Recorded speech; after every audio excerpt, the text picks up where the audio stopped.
Hello, everyone. My name is Angelo, and I am a passport bro who brought his wife here from another country, and I'm here to talk about the K-1 visa process and how to survive the USCIS interview. Thanks for joining me here today. If you like what you hear today, please like, comment, and subscribe. I'm trying to build my subscriber base up to 5,000 people. If I can reach 5,000 people by March 19th, that will be your glorious birthday gift to me. Thank you very much. So anyway, today what I like to talk about is the K-1 visa process, specifically the interview. The interview, to me, is one of the most dynamic things about the K-1 visa process, because as long as that process is, that is the one time that you get to talk to someone face to face. And I know that so many people get stressed out and nervous and anxious and worried thinking about that process. And you have a long time waiting for that interview to be scheduled. And then when it's scheduled, you just get amped up even more. I would like to tell everyone, if you have completed your forms and provided your evidence in accordance with the guidelines of the USCIS, the interview is a mere formality. What? And I'm going to tell you why I believe that. When my fiance and I arrived at the U.S. consulate for our interview, obviously, just like most people, we were worried and we were concerned. But I had a lot of confidence in the information that we had provided. As a matter of fact, the core piece of our information was how we had developed our relationship. And our relationship developed over Facebook Messenger. So the only real way to show them the progress of our relationship, from just merely saying hello on day number one to expressing how much we loved each other, I printed out 800 plus pages of our Facebook Messenger instant messages, and I made that part of my package.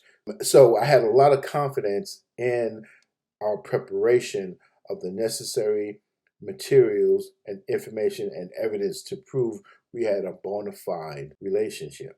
And that's the key. You have to prove that you have a bona fide relationship. And that's really difficult to do if your courtship period is very, very short. We didn't have that. Ours was going on 4 years. We had survived COVID. That was a year and a half of not being able to see each other because the entire world was shut down.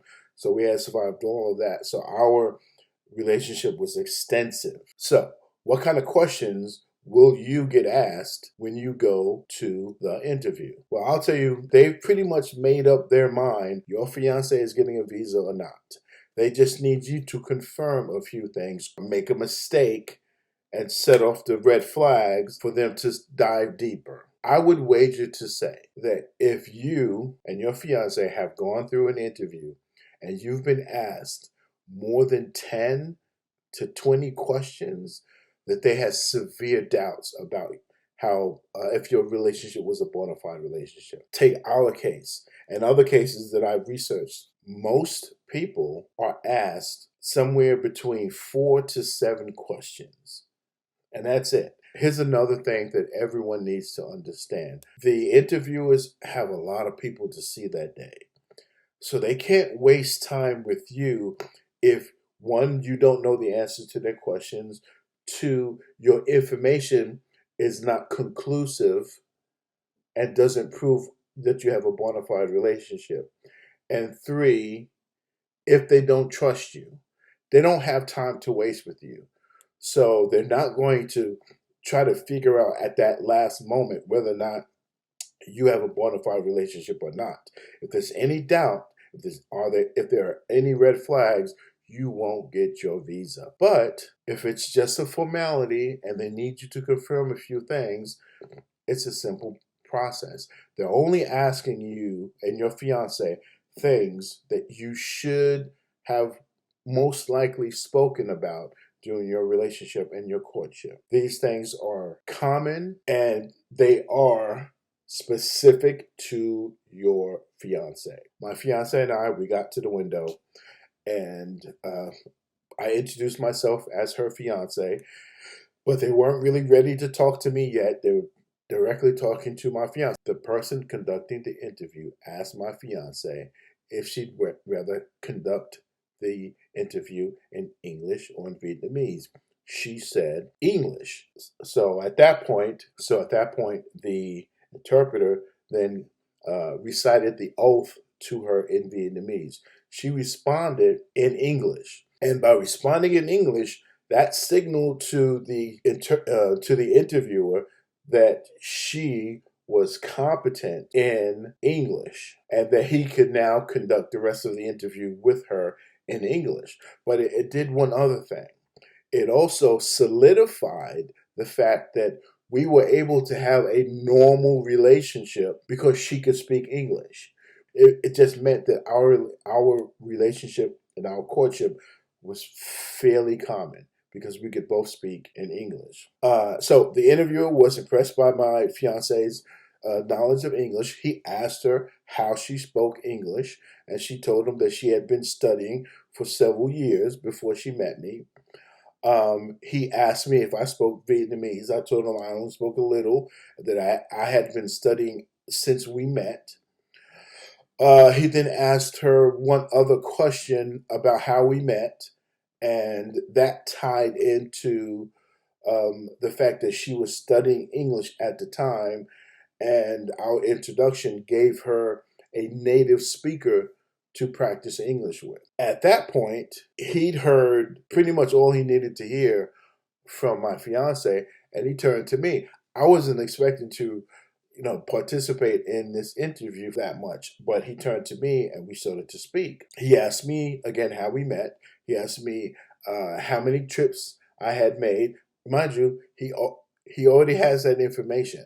So I just confirmed that I had made one initial trip, then a year and a half passed, and then after that, I made two more trips in the same year, and then the very next year in March, on my birthday, March 2020, the whole world shut down, or at least my state shut down because of the pandemic. And then over the course of the next year and a half, everything shut down. And it wasn't until almost 2 years later that I was able to fly back to Vietnam. And honestly, that was the end of our questions. He didn't ask me what her age was or what she did for a living or where she lived or where her parents were from. He didn't ask if she knew my brother's name or my sister's name or my parents' name. Those questions never came up because there was no need for those questions because we confirmed everything that was in the petition. And that's why I wholeheartedly believe that the interview is really a formality, that they've made up their minds pretty much within some reason whether or not you're going to get the visa. And if you confirm what's in your petition, you'll get your visa. If they have doubts, they need to press you for more information. And if you're able to provide that information, you will likely get your visa. But if you don't 100% have that additional information to confirm their doubts, for lack of a better word, you won't get your visa. So it's really nothing to be stressed out about because they're not trying to trick you or trip you up or deceive you. They're really trying to ask you simple things that you should already know about your relationship.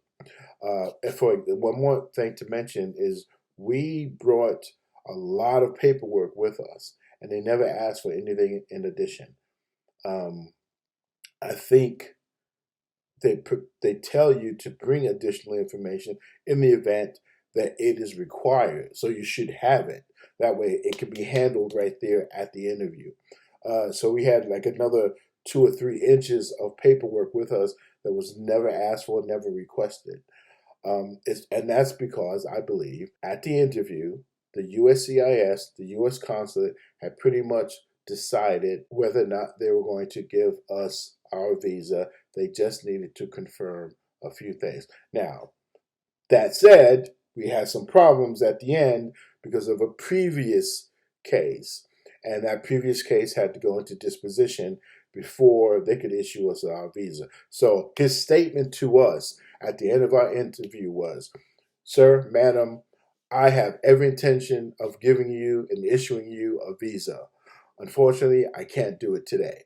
What? So obviously that wasn't great news for us, but within a week, my fiance had her visa and we were planning for her flight to the United States. The interview is important, but it's more of a formality than anything else. So I would tell everyone, sure, have some fun, learn some new things about your fiance, learn some things about their life and their parents and stuff, because that makes your relationship stronger. But don't stress out about the interview because it's not that critical if you have provided a solid petition that establishes your relationship beyond a doubt as a bona fide relationship. So thank you, everyone. If you liked what you heard today, please like and leave a comment below. Please share your story of your interview process. We are currently going through the adjustment of status. We just got word that the request for information that we submitted, which was my fiance's medical exam, has just been received. And now we're waiting for some final word on where we stand for her conditional green card. And I will make a video about that when it comes about. I'm dealing with a little cold, so please forgive me. Again, like and comment below. Thank you for your time. Good luck to you.